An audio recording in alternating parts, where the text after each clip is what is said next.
Good evening. For joining us for tonight's legislative update with Stephen Dow. Can we give it up for Stephen one time? We're excited to be here at Fort Oak Cliff, and we're excited that each of you are here, whether you're in person or tuning online. Tonight, we want to get informed, we want to ask questions, and learn how policy is impacting our lives, like in real time, because things are changing even now. So we're glad that you're here. We're asking that you embrace our goal of empowerment tonight, not just through education, but also through community. And we want to use the knowledge that we gain tonight to drive some action here locally and on the state level. So tonight we'll begin with the legislative update. I have a couple of questions to ask our esteemed speaker tonight. Afterwards, we'll give you an opportunity if there are any burning questions that you have. We definitely want to hear from you.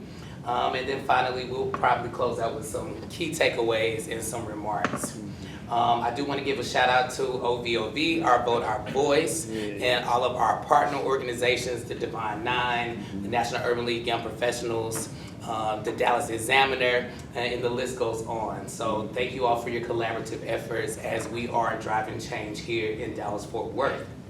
Before we get into our discussion tonight, I would be remiss if I did not share brief words about our dynamic panelist tonight, who is a political anchor, reporter for Fox News here in Dallas. He spent years covering politics in Texas and across the country, breaking down what's happening at the Capitol and why it matters. Before joining Fox 4, Stephen worked as a reporter in Kansas City and Tyler, Texas. He brings a sharp insight, clear analysis, and a real commitment to helping viewers understand the facts. Come on, one more time, let's hear it from my frat brother. He's an alpha, Stephen Dow. So first question, what is your assessment of the session so far?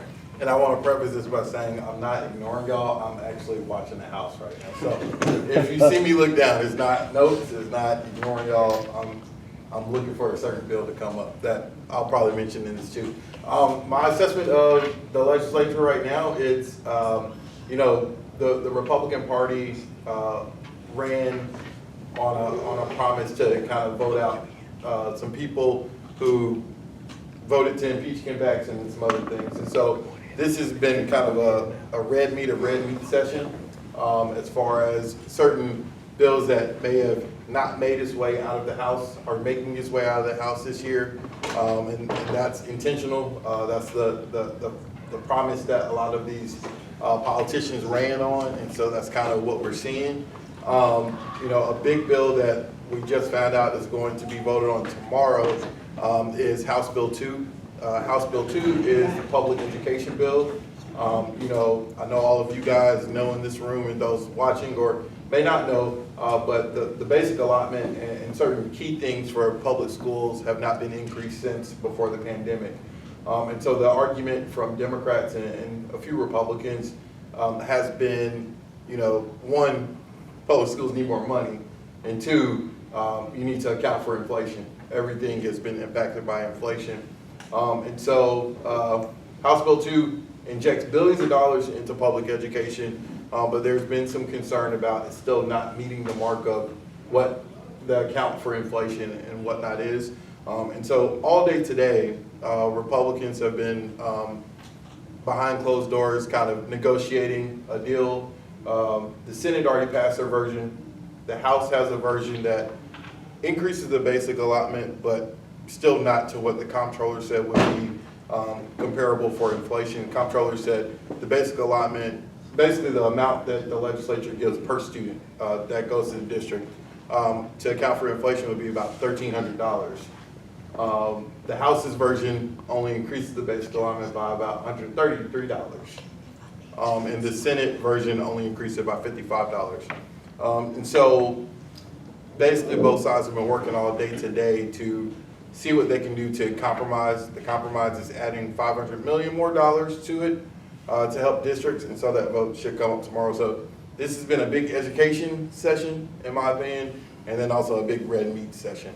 We'll get into some specifics. Yeah, let's stay right there in education. So in layman's terms, tell us what is happening in education, because a lot of people hear money, we hear the word refund. Right. Give us clarity as to, once this gets settled, what does that mean for this upcoming school year for our community? Yeah, so it depends on where your kid goes to school, right? And that's been a big theme of this session. So the biggest priority for Governor Abbott this session was what they call school choice. You may hear a lot of reporters and people in the media call it school vouchers, because that's what it is. Because many in the education realm may argue public schools already have a lot of choice. And so that's where you may hear two different words, but they mean the same thing. So $1 billion of the state's surplus, the state of Texas got more than $20 billion in surplus on top of the budget, the money that they already have. So Republicans propose taking $1 billion of those dollars and creating what they call education savings accounts. In Georgia, where I'm from, it's called a scholarship. And basically, it goes to the argument from some of, my money should follow my child. So in this case, and it's already been signed into law now, $10,000 will follow the child. So if you want to take your child out of public school, you can enroll your child in private school, and they would have state money to follow them. The argument on the other side has been, one, and I'll be transparent, I'm a product of private school, went to private school kindergarten through 12th grade in Atlanta, Georgia. I don't regret that. But the argument has been, one, private schools don't have the same regulations that public schools have, right? They're not held to the same standard, and so how can you take my tax dollars and give it to organization or organizations that don't have to, in their words, follow the same rules? So that was kind of the argument. So to put a bow on it, the bill passed. The rub is a private school, one, some of them are more than $10,000, depending on where you live. And so the argument has been, that's not gonna pay for my child's total education. And then the bigger part is, because there are no new regulations, a private school does not have to accept your child either. And so Governor Abbott and the Republicans have said, oh, this is gonna help low-income people in certain areas of our community. And some Democrats have said, maybe a name on it. Right. So you got the private school fight and now the public school fight, what I was talking about earlier. Public schools are getting more money. At the end of the day, I don't care who says it, says they're not. They're getting more money, but it's not accounting for the money lost.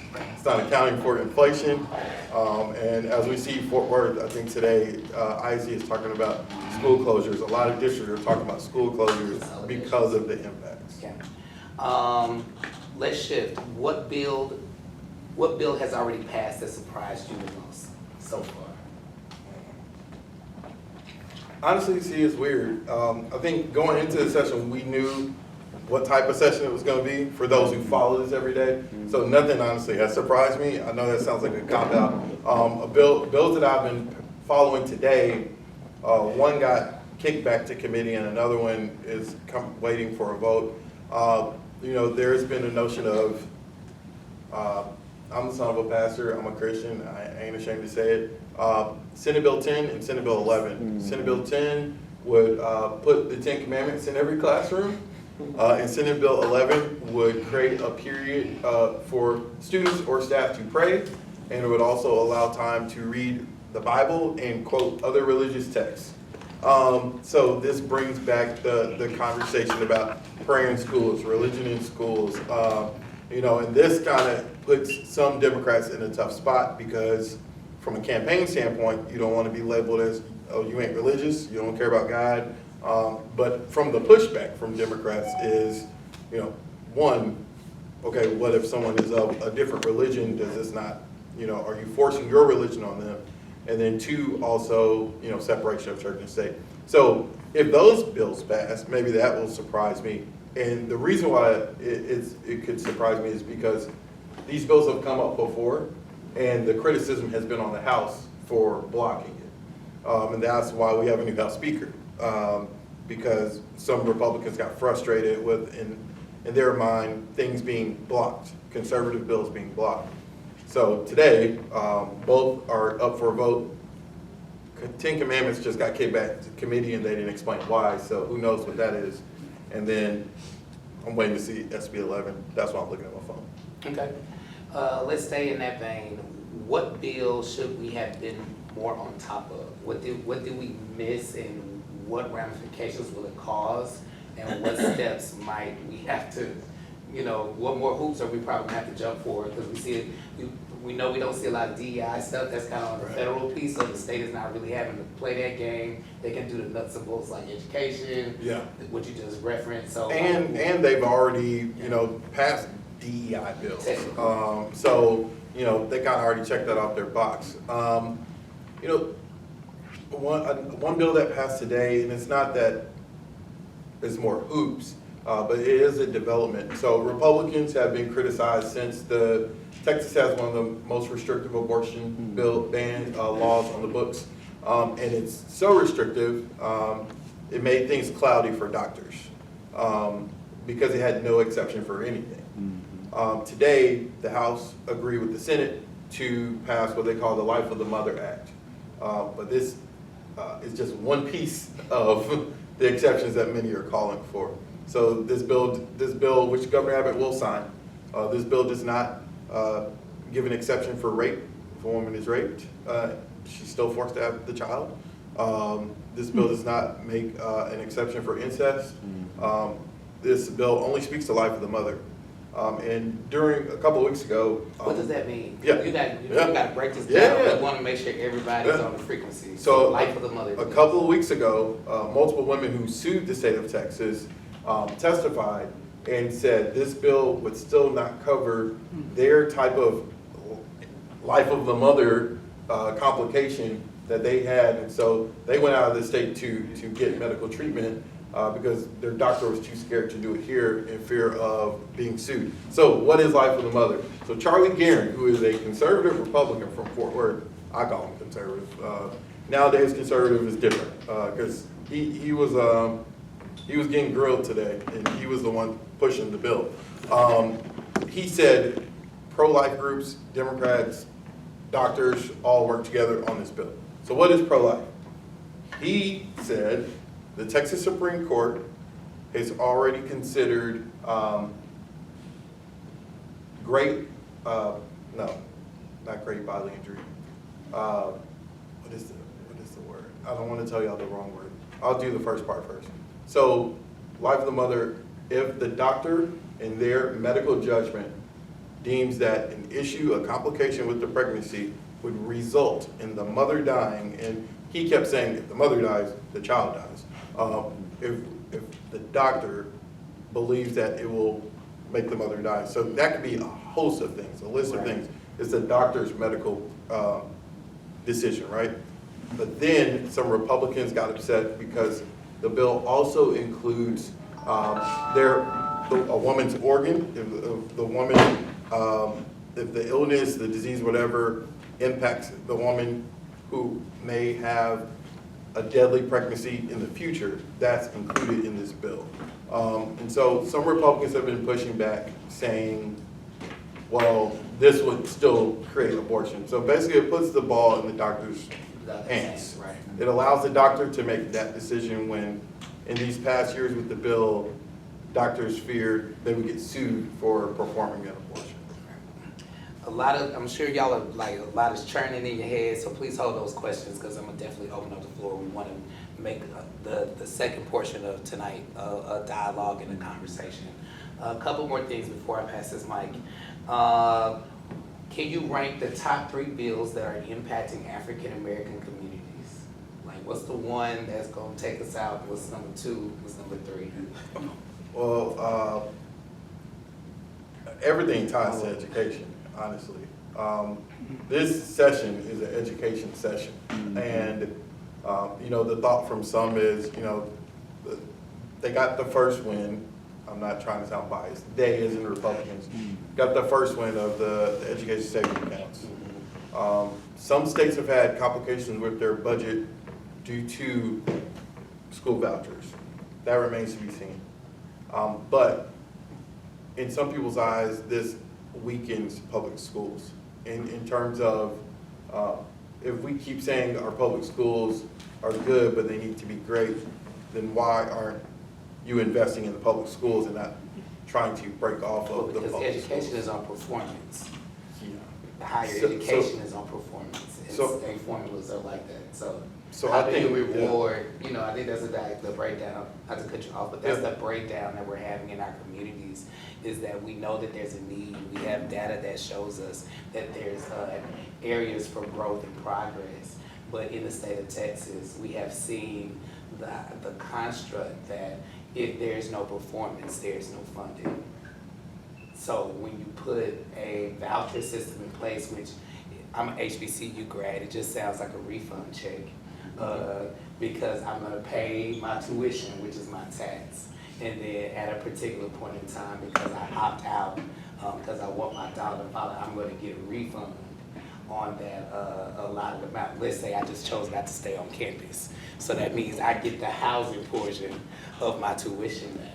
So how do we get policies that can impact our community that will not be attached to the performance of our community either thus far right now or in the next 5 to 10 years?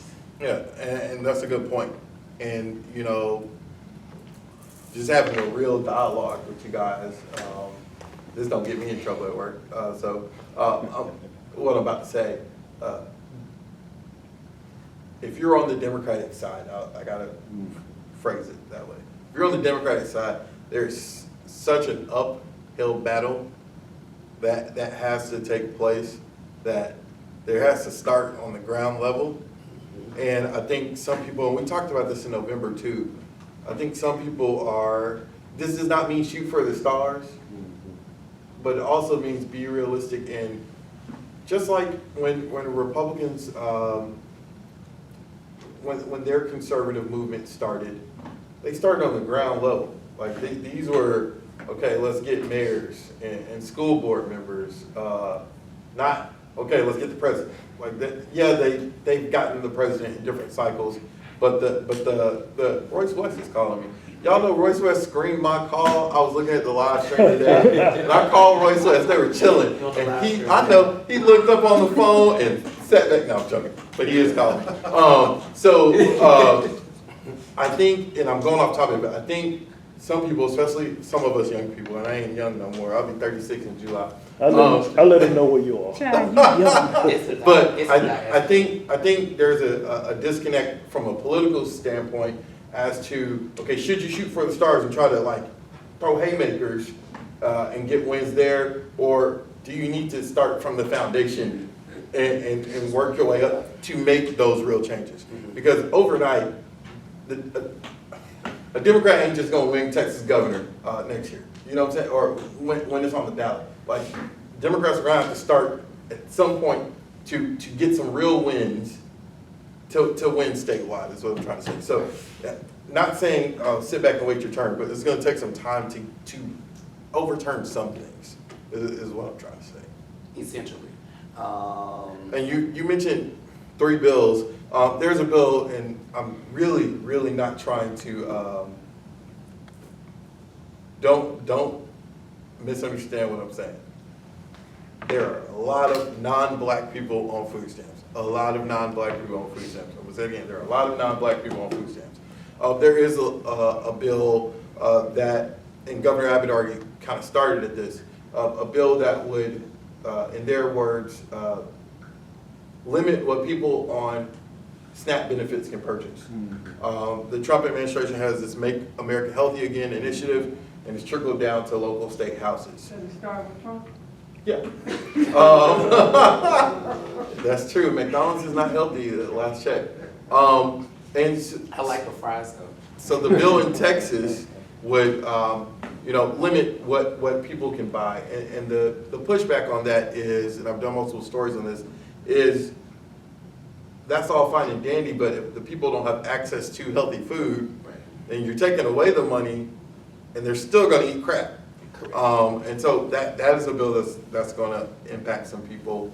That we don't see. That feels like an indirect bill that just kind of trickles over time, and those are the ones we're missing. Yeah, and Governor Abbott already kind of leapfrogged the bill and requested the USDA secretary to approve a waiver to go ahead and ban sweetened drinks and candy from being used. The USDA secretary is Brooke Rollins. She lives in Fort Worth, so she's from our area. And her mom is a house freshman. Yeah. So, I mean, she'll likely approve it, but other states have submitted waivers as well. Okay. You talked about something earlier, and then we're gonna open up the floor. I'll put these two in one. You haven't talked about the voter purge just yet, and I know there's been a lot of buzz coming out about that pretty recently. But in addition to that, specifically, what barriers do you think are keeping younger voices from being heard in policy making when really the policies that we are, debating now will be in place and we'll probably see those effects in the next 20, 30 years? I think the current generation and the people that we look up to and seek advice and they still have a voice in our communities, I think they have to kind of start the trend of elevating young voices and letting those young voices be heard.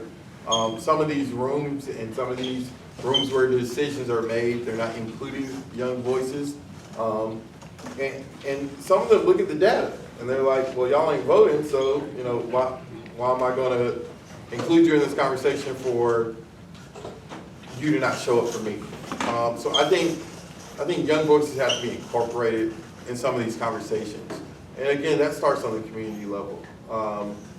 Because young people have good ideas, but young people can also learn from the wisdom of people who are already in those seats. And so I think it's a balancing act of, some people have to open the door for the voice to be heard, and then some people have to knock down the door for the voice to be heard. So I think it's a balancing act to make change. Cool. All right, come on, clap it up for that first half. So, just kind of polling the room, does anybody have any questions that they want to ask? I figured, okay, cool. Let's go by birthdays. January. I missed Birthdays? I remember February. March. I'm ready. Boom. All right. So I guess my first question is, you talked about the foundation for a particular side being Democrats. Yeah. How would you, outline that specific thing? And my second thing is, how do we keep our finger on the pulse of things that are happening? I know we could probably tune in. Yeah. Any other resources that Yeah, so to answer your second question, and I was talking to, it's weird saying younger, one of our younger reporters today who's picking up the story from me. Like I did the story for 4, 5, and 6 o'clock today, and she's doing it for 9 and 10 o'clock tonight. And she's like, how do you sit here and watch this? Like, because sitting there, it is boring. It is boring, right? But sometimes, some of it, it's intentionally boring to make you not interested in it. But what's happening on this screen will impact the lives of millions of people. And some of these decisions will impact the lives of millions for generations. And so, one, how do you keep your pulse on it? I would say everyone does not have to look at the live stream all day. That's not going to happen. No, only political nerds like me, and I don't do that all the time, only on big days. But you can easily, social media is so accessible now. Of course, find a trusted source, and I'm not even talking about Fox 4 or WFAA. You could just follow one reporter who is legit, and they're going to update you on what you need to know. Some of my friends, especially from college, they tell me they only get their news from the political or news stuff that I add to my Instagram story. Like that's their news consumption for that day, which for a news person that's sad and that breaks my heart, but that's where people are going, right? And so this is the way left field, but perfect example. I have a TikTok account that I need to use, that I don't use, and like my friends were messaging me because my station posted a certain story that has become very racial, so let your mind wander on that, in our community. And they posted my story on TikTok, and in a day it got 2 million views. And they're like, Steven, are you seeing your story on TikTok? I'm like, nah, I don't look at TikTok. I only look at dumb stuff on TikTok. Because you're older. Yeah, I'm older. And that reached people, you know, and opened people's eyes about a topic that we're gonna be talking about for a while when it goes to trial. So I said all that to say, to answer your second question, is find a trusted source and just follow them on social media. And that will help you at least put your toe in the water to say, oh, they're talking about some SB 31, what is that? And that might make you go look at something else. So that's to answer your second question. To answer your first question about foundation, and man, I have like knockdown, drag out conversations with friends about politics. And it's, because everyone has their own opinion as to, okay, well, how can this political party, you know, succeed? And, you know, this week, a lot of talk has been about Joe Biden's cancer diagnosis, right? And, oh, how long did he know? He knew before this. And see, if he stepped out and gave Kamala time to run and all that. So we have so many different generations and opinions and all that stuff. And that's going to be there forever. But I think if there are more conversations about, okay, so when are we going to make an inroads? Like, where are we making the inroads?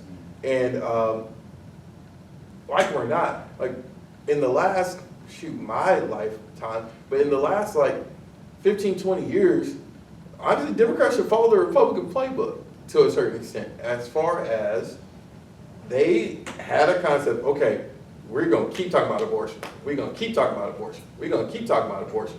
We're going to eventually get some people on this, on these seats. Old people going to die. Old people going to retire in the Supreme Court. We're going to keep talking about abortion. Think about how long Republicans have talked about overturning Roe v. Wade. That didn't happen in 4 years. That didn't happen in 8 years. And then it happened. And now it's a huge riptide, you know, a ripple effect from it. So I think if Democrats,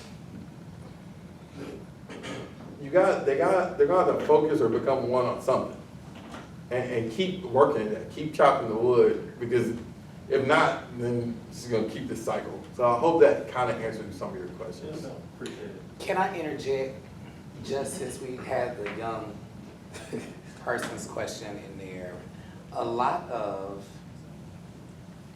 young professionals, rising leaders are not invested in the current two-party system.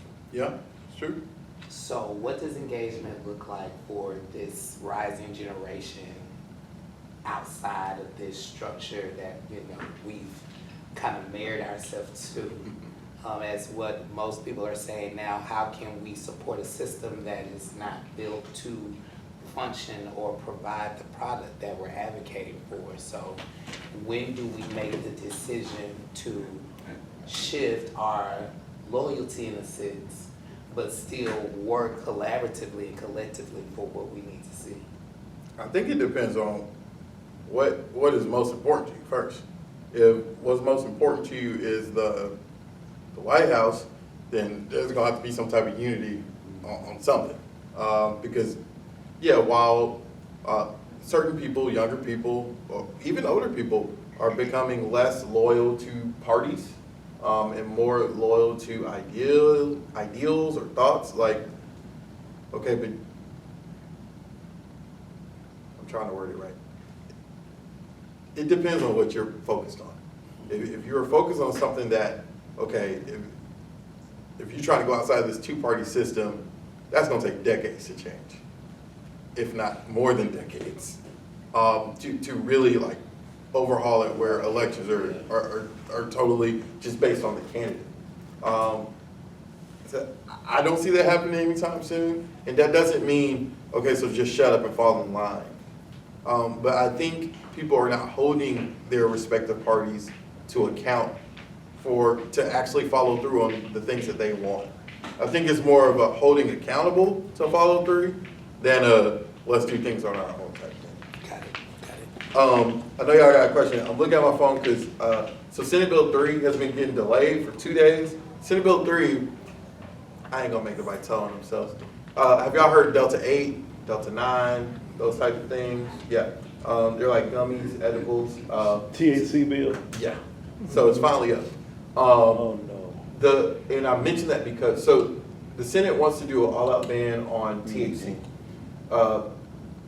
it's funny because this kind of got signed off by Obama and Trump. So the Farm Bill, not a long time ago, but years ago, kind of opened the door for legal stores to sell a certain level of THC.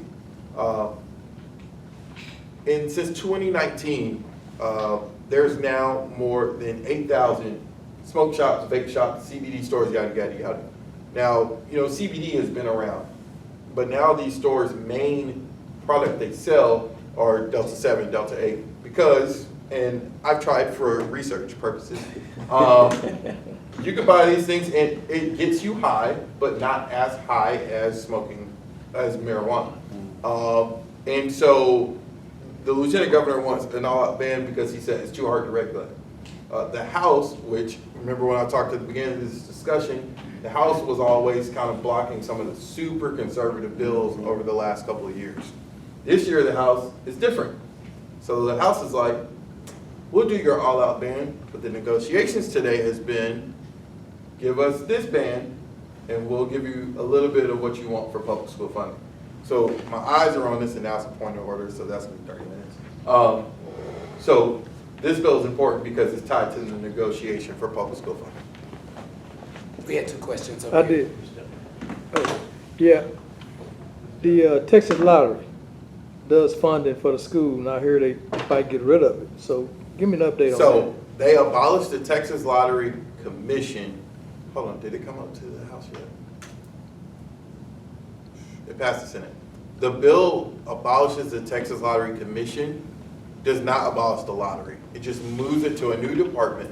So the things in government, they call it sunset. And so that just means if you don't renew it, funding runs out and it's over. So the Texas Lottery is up for sunset before lawmakers, if lawmakers don't do any action, the lottery will go away. So the bill that recently passed the Senate basically says we're going to keep the lottery. We're not going to call it the Texas Lottery Commission anymore. We're going to put it in a different department and give it a 2-year trial period to see if these changes that we're implementing will happen. So nothing changes with the funding allocations from the lottery to veterans, to schools, none of that changes. It's moving to a different department, and then they're banning couriers. You can use an app to buy a lottery ticket in Texas and other states. And then the law originally said a person from that company has to physically go in the store and purchase the ticket for you, but you're just purchasing the ticket on your phone. That has been abused in the past. There was a case a couple years ago up here in North Texas where some foreign people bought like 1 million tickets and they won a jackpot. I said all that to say they made new changes to the lottery. Nothing is changing with the funding allocation from the lottery. Thank you. Are there any up-and-coming stars within the Democratic Party who may be a challenge to the governor's seat? In your opinion? In your opinion? No, I mean, that's a valid question. No. I'll be honest with you. And the answer is, okay, the initial answer is no, but it's not because there aren't any up-and-coming people. It goes back to the foundational question of who can get all registered Democrats to show up to vote, or who can get enough registered Democrats and disgruntled Republicans to show up to vote for them. So it's not about, it's not that Democrats in Texas don't have a bench, or Democrats nationally don't have a bench. It's who is that, can that person for this time motivate people to turn out? The problem is never, well, let me not say never. The problem isn't often the candidate, it's the turnout. And you know that. I know you're just asking a question, but you know that a lot of people in this room know it's the turnout. I mean, I keep talking about foundation. Look at the election we just had, and look at the turnout. Look at how many people probably don't know when the special election is, and do they even have a candidate on that special election? I mean, not special election, runoff ballot. And so turnout has been an issue to plague people. Talk about the shift if the bill passes and we no longer have May. And That's dead. it's dead. Yeah. Beautiful. But What would yeah. that, I want to talk about turnout and what that would have done. Because there's a construct that there's too many elections and it's all over the place. And the thrust behind that concept was consolidated. I just wanted to hear Yeah, you. so there was a bill, there was a request, and we talked the same thing, to move local elections to November, because the thought from some is, well, more people turn out to a federal election or those types of elections in November than a May election. It all ties to turnout, like turnout, I mean, and think about when things are put on ballots, it's with the mindset of, okay, people ain't gonna be coming for this election, or people are gonna come for this election, so let's make sure we don't put this on this ballot. Right. And so turnout is what plagues right now Democrats, but it plagues any political party. If you can't get more than your base to show up, I mean, some elections can be won by the base showing up and the other base not being enthusiastic or energized, but turnout impacts everything. And so it's not so much, is there a person who can beat Abbott, it's, are Democrats gonna be motivated to show up regardless of whose name is on Okay, there? I'm gonna stay right here in turnout. Talk to me demographically. We saw a lot on the national level, to your point. You talked about how a party can either be motivated or they can be demotivated. Yep. In a lot of ways, we saw there was a lot of demotivation out of the Democratic Party, but then when you saw the demos, there was a lot of talk about what that would look like. What do those numbers mean in real time and where we're going, from here? Yeah, so if we look at, and this is a weird election to look at, but if you look at the 2024 presidential, right, the thought was, okay, Democrats are pushing the abortion topic, which was successful in but in state elections leading up to November. Leading up to November, Kansas and other states had huge turnout because the abortion topic was on the ballot. So, in my opinion, Democrats doubled down on that in part for the 2024 election and thought, okay, angry women are going to show up, or people who support women's rights are going to show up more. That's going to energize our base. That was a thought, in my opinion. And when you look at the numbers after the election, women did show up. And so it's like, okay, women showed up, but that wasn't the result. So it's the topics that you choose to focus on. Women showed up more than men, but they were not energized about abortion. They were pissed off about something else. So I think that's just an example of looking at your demographics that support your party or that support your cause, and is that enough energy to show up? There's conversation, he said he won't rule it out, like Beto thinking about running again. Okay. Be different. Colin Allred not ruling out running again for Senate. There's a lot of strategy that goes into these things. Ken Paxton is challenging John Cornyn. Democrats are hoping Ken Paxton wins, which I think he may win. Why are Democrats hoping that Ken Paxton may win? Because they think, some of them think, okay, well, a lot of Republicans don't rock with Ken Paxton. And so they think, well, maybe, no one knows who you vote for in the voting booth. Maybe some Republicans will say, I can't have this guy in the Senate, so I'm gonna vote for whoever's on the Democrat side. So it's all strategy. It's all strategy. Did you have a question? Yeah, I was gonna hold it. Anyone else had another question? I didn't have a question more so, well, I guess it's a question. So when you look at the Republican Party, Democratic Party, ultimately those are attractive two options, let's say that. With the Republican Party, it's pretty much very similar, like-minded individuals that align themselves with the Republican Party. Democratic Party ends up with the melting pot. So it's an extreme challenge to galvanize a party when you have to essentially put something in that benefits so many people across a certain wide frame. So how do we get past that barrier, if you will? That the advantage is if you're in the same party, we have the same ideas, we pretty much see things the same way, versus a party like everyone in this room may have a totally different idea, a totally different policy in mind, but have to appease you, and you. It's a challenge to benefit and beat someone who has that. You're pretty much on the same accord. Right. I mean, and both parties will say they're a big tent, right? But to your point, Democrats are a huge tent because it's such a diverse background. I mean, diverse from race, diverse from sexual orientation, just diverse in a lot of areas. And so what tends to hurt Democrats, especially in recent years, is because it's so diverse, a candidate has to say, okay, what can I be too hard on? What can I be on the fence on? What can I be all in on? What can I say I'm definitely not supporting? That's not gonna piss off my base, but also makes me attractive to the people in the middle. Because there are a lot of people in the middle. But to your point, yeah, I mean, that poses a big problem for, in this conversation, a Democratic Party that has to appease to so much, or one day they say, hey, look, we're a Big Ten, but we're trying to win, so we're gonna have to not be all in on some things. That doesn't mean they don't support it, but it might mean this is what we're focusing on. If our goal is to take back the White House, for this example, then we're only gonna focus on X, Y, Z.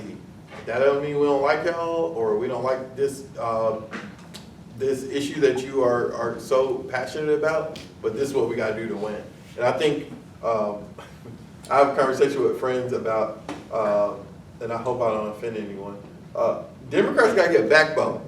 And Democrats are kind of soft from a national perspective.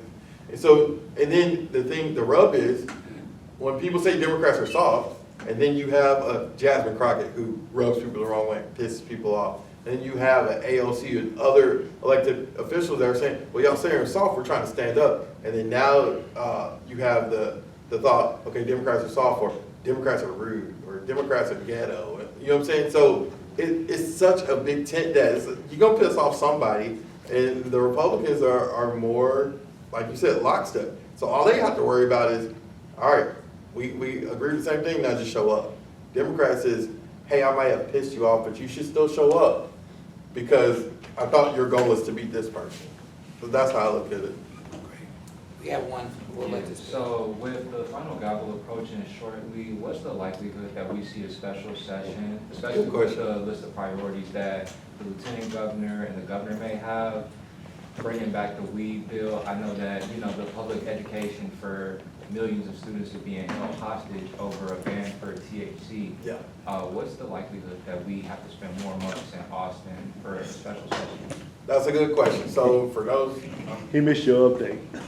no, for those who don't know, so the governor can call lawmakers back for anything he wants.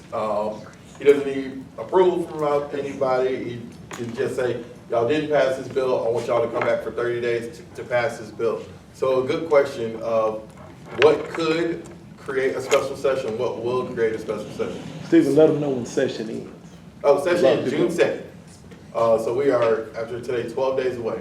I'm not good at math, but I think it's 12 days away. So everything is, that's why you see all these bills passing this week and why they're on the floor so long and all this stuff. So you mentioned the THC bill. From sources that I've gotten in talking to other colleagues, as much as Lieutenant Governor Dan Patrick has said, oh, I'm gonna push for a special session if THC ban is not passed, Lieutenant Governor can't call for a special session. Sources told us today, Governor, let's say that's the only bill that didn't pass this session. Our sources told us Governor Abbott's not calling a special session for a THC ban. So, reading through the tea leaves, that's why you see all these negotiations happening today. Of, okay, well, we ain't gonna have a special session for this. What can we get in return? And right now, what can we get in return is public education funding. So to answer your question, if for some bizarre reason public education doesn't pass, that could trigger a special session.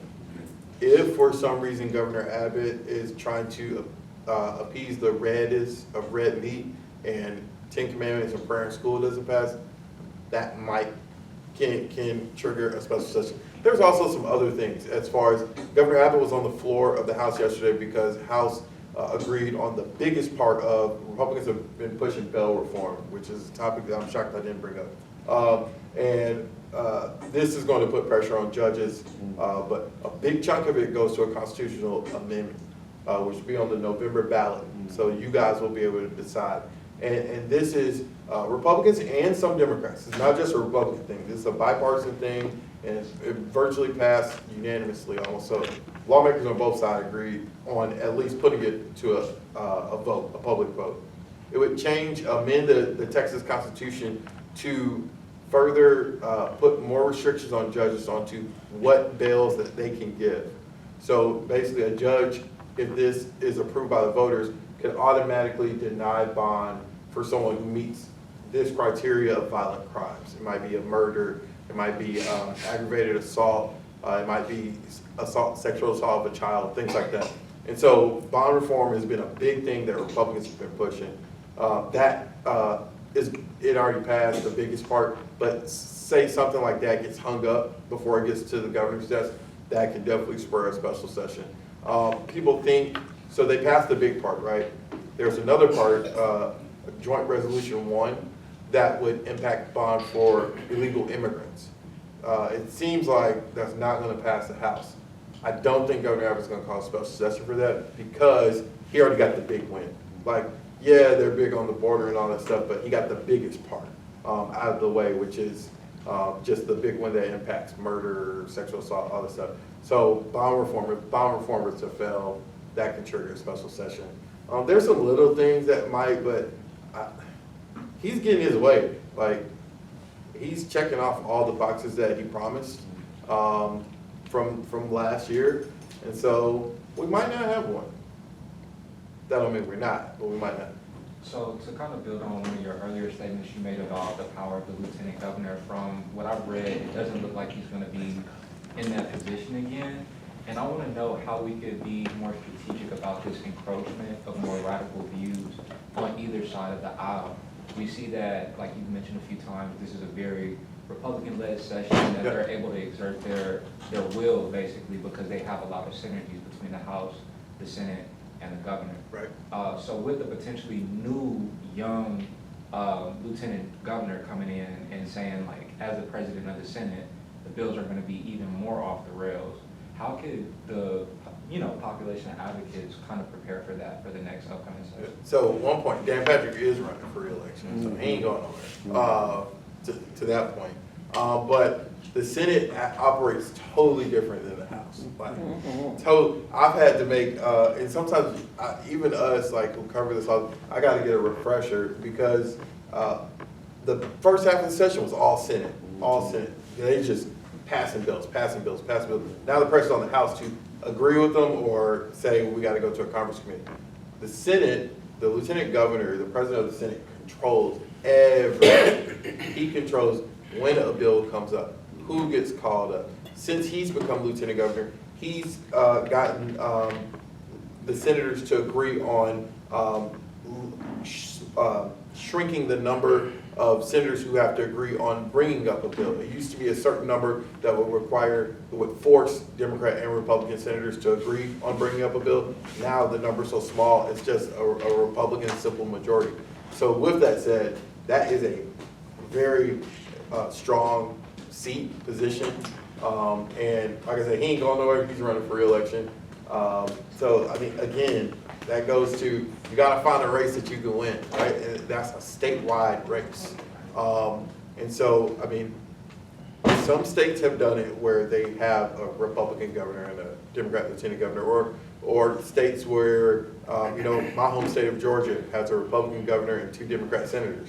And one of those senators is about to be in the fight for his life, John Ossoff, with this election coming up, just because there's been so much, Republicans are fighting back in Georgia from the inroads that Democrats made in 2020. So again, it goes back to Democrats are going to have to find a race that they say, this is a winnable race. Let's focus our attention on this race. And if the lieutenant, I don't know if the lieutenant governor is that, I'm not in the rooms with the Democratic Party of Texas, but they have to find a race that they say, let's get this one win, and then build upon that. And I don't know if Dan Patrick is a easy target to defeat. I'll put it like that. I mean, he has the backing of Trump. He's the head of Trump's campaign in Texas for multiple years. So I don't know if that's the one that Democrats want to pick on, because that might be a losing effort, but I'm not in that room. I have no idea. Cool. Yeah. You got a question? Yeah. Okay, last question. Yep. Stephen, thanks for being here and thanks for being as transparent as you have been. How close did the voucher bill, I mean, I know the answer, but I think everybody else need to know. How close did the voucher bill come to going to a referendum vote? To a public referendum, like a constitutional amendment type vote? How close? So there are 62 Democrats, Right. and it would take 80 votes. So 18 Oh, that's what Trump- Republicans. Right. So you know Yeah. the story, right? Yeah. About the role Trump played. Tell me. So Trump, well, he really put pressure on the Republicans. And so remember when I started my opening conversation about Governor Abbott campaign, and let me say this, it's rare for a governor especially, but like one of your top officials in your party to openly campaign against unseating incumbents. Right.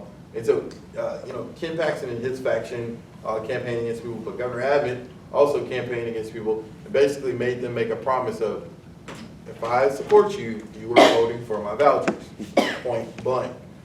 So last session, there were some Republicans who sided with Democrats to not push forward school vouchers. And so Governor Abbott said, well, I'm gonna unseat those people, some of those people, who voted against it, to make sure that this gets across the finish line. And then in the final days, Governor Abbott went to a bunch of places, had a lot of press conferences, all that jazz. And then also in the final days, had Donald Trump talk to the Republicans on the phone in a meeting before. And so there's a lot of pressures, and the people, they got what they wanted. But I know you might have some more insight, but That's good. That's public information. That's the public story. but yeah, I mean, and so all politicians are getting pressures from either their constituents or, in this case, the president or the governor, to do things, or because in the House they're up for election every other year, and so they have to see if voters are going to have a short-term memory, because a lot of voters do have short-term memory. Yep. I mean, yeah, have short-term memory. So yeah, it's all a game. It's all a strategy. Well, as we wrap tonight, we know this Sunday we will commemorate and reflect on 5 years since the murder of George Floyd, and we know what impact that made. The National Urban League just recently released a 5-year report, talking about the Main Street Tax initiative that they're working on. As we close tonight, what's a call to action for members of our community? Well, and I was about to say, did you see the latest DOJ thing? Go ahead. I mean, I know that's a whole different It's a discussion. whole different, yeah. The DOJ, and correct me if I'm wrong, because I saw this while speeding again. The DOJ, You need a driver, because you're. I know, the DOJ is no longer, what's the word? They're no longer agreeing to the changes made in the wake of George Floyd's murder. Louisville and Minnesota, as far as, there were things that the DOJ said, okay, we'll work on investing resources to this, we'll work on changing this when it comes to racial issues and whatnot. And the new DOJ just said, okay, we're no longer gonna honor that. And I don't think it's random that this happened on the week that, people are gonna remember his death, so that's all. You said, what is a call to social action? Is show the hell up. And y'all in this room aren't the problem. If you're in this room, you're not the problem. The problem is, why isn't there more people in this room? And so the hard part is reaching those people. And that happens with not a politician telling people again, but some people trust y'all. People trust the people in this room. You meeting them where they are and having a conversation, and not saying, young people, y'all really need to get off y'all ass and show the vote. Like, that's not the way to go about it. But it's meeting people where they are and having the conversation. My call to action is show up for whatever you believe in. Show up, because it's not the little line that everybody joke with that Obama said don't boo, vote. But like every time I post I voted sticker, I always say don't complain if you don't vote. Like literally, like yeah, I'm gonna talk crap about you from that sense of don't complain if you don't vote. You know, we are never going to get everything that we agree with. You're never going to get everything you agree with. But is this person, is this issue making steps toward making us a better people, better community, better city, better country? So my call to action is just show up. Appreciate that. One more time, can we hear from Stephen Bell tonight? All right. We want to thank everybody for being here tonight. Thank you all for joining us online. We're going to close with some remarks from Casey Thomas, and thank you all. Yeah, well, let's give Ruben a hand. He did an excellent job. So, Ruben talked about a call to action. And so, you had asked a real good question in terms of how you can follow things. If you go to Google and type Texas TLO, which stands for Texas Legislative Online, you can actually follow bills. You can set up your own alerts, set up your account, set up your own alerts. When bills move, you'll get an email notification. This is the first time I ever did it, and to see those bills, get those notifications, see those bills move, it's really, really an interesting experience. There are 3 bills that are extremely harmful to our community, and so this is our call to action. First bill is SB 16. SB 16 is coming to the floor. Have you heard tomorrow? Yes. Tomorrow. So, and I'll tell you what it is. Proof of citizenship. If you heard the SAVE Act, this is the Texas version. So what the call to action is because they go to the floor at 10 tomorrow morning. Tomorrow, no later than 8 a.m., call your state representative. Ask them to vote no on SB 16. We don't have a choice in this.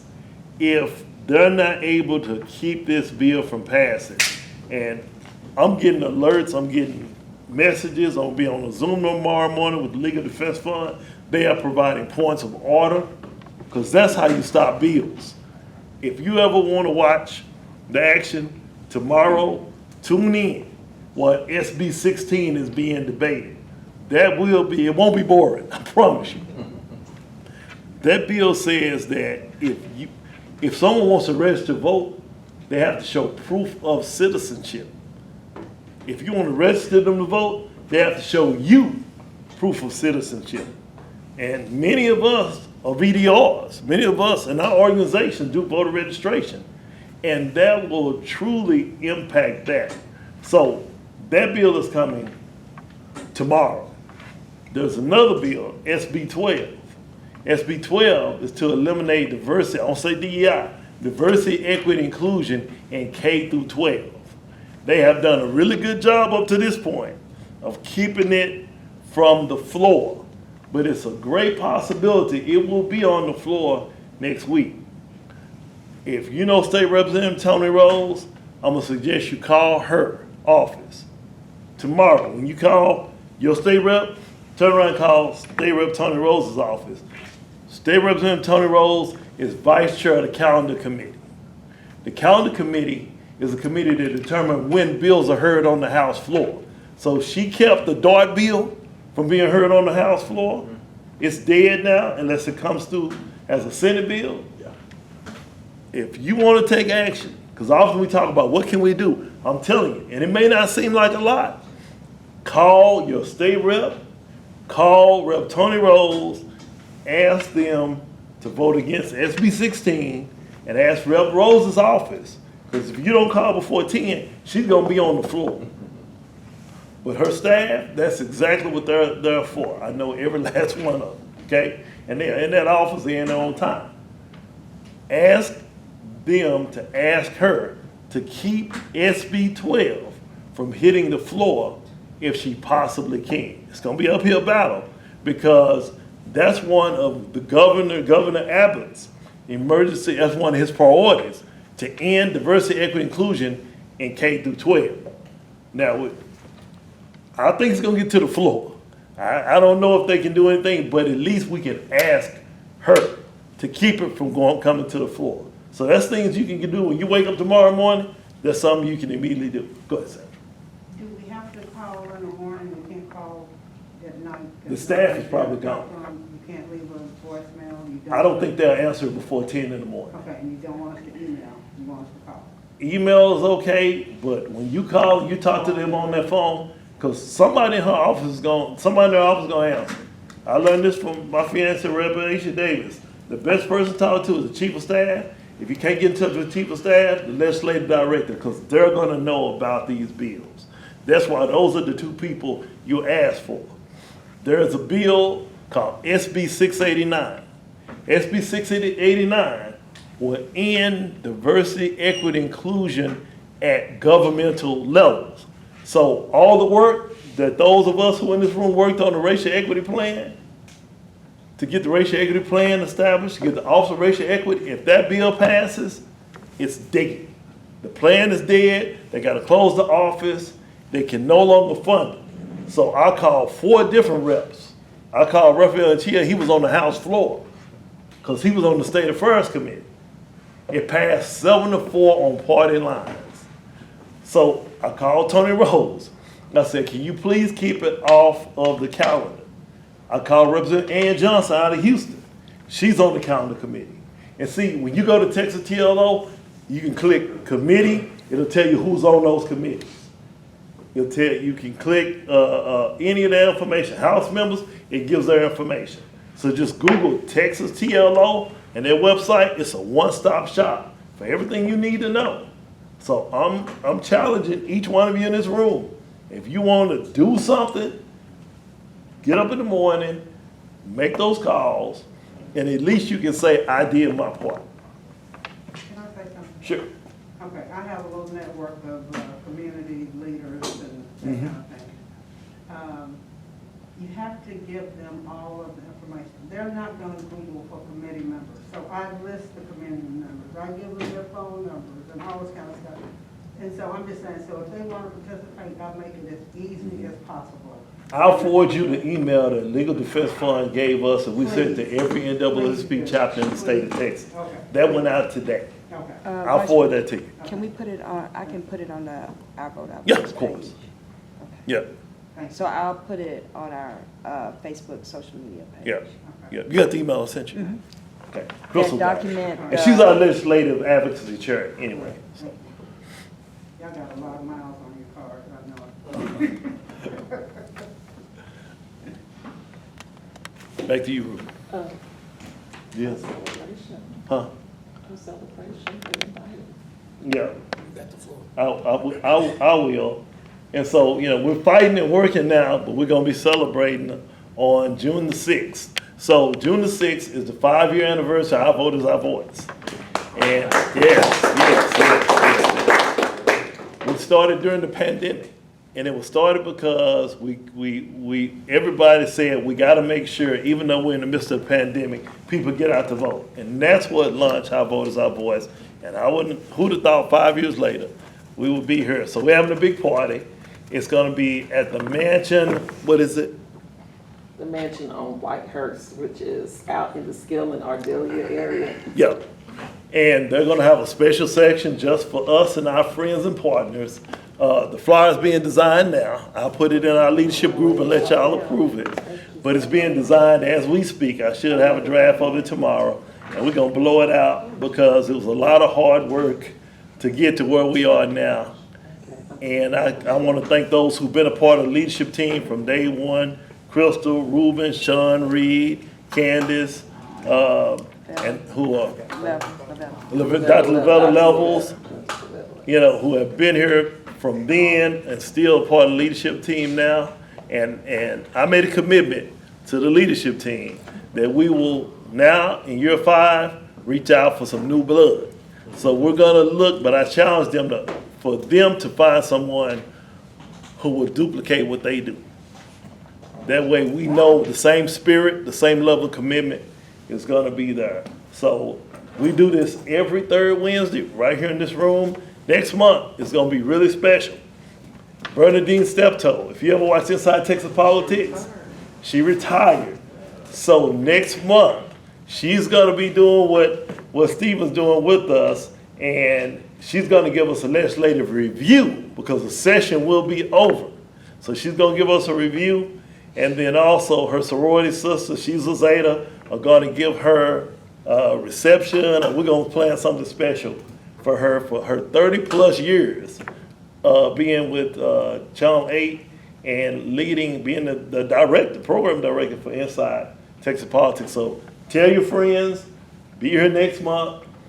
You don't want to miss that. Bernadine is amazing. She keeps it 100. Now she retires, she's going to keep it 110. It's going to be really something. Because you can only imagine the stuff that Stephen and Bernadine know that they don't say. So please plan to be here. We'll plan to start on time. 6:30 is what time we start. Every month. Sorry I was late. No problem. No problem. Yeah, we're glad you made it. So, so Ruben, you start us out. I'm gonna turn it back to you to close out. Thank you again. I would encourage you to keep the conversation going. I think that's one piece that we often pull back on, especially, to Brother Franklin's point. We're so diaspora of issues that we really need to figure out how to consolidate and find a monolith in our experience. I will also echo what Curtis King says, is we're fighting the same fight from generations before. So we have to be careful about how we're breaking down generations, because if the circumstances haven't changed, and if we're actually as we're hearing the confession, us young people, we're hearing the confession of people who were either children or people who were either out there on the street, talk about the work that they've done and how it's being repealed. So to Stephen's points, we do have to show up, but we have to find the bridge to the radical ideas, to the new methodology, and find a space where we can do both and. Because we can't pull back from what we've done thus far, but we do have to make a conscious effort to do things that we've never done before. So thank you all for being here, and hey, we are the movement, so let's keep it going. That's right. Thank you all for being here.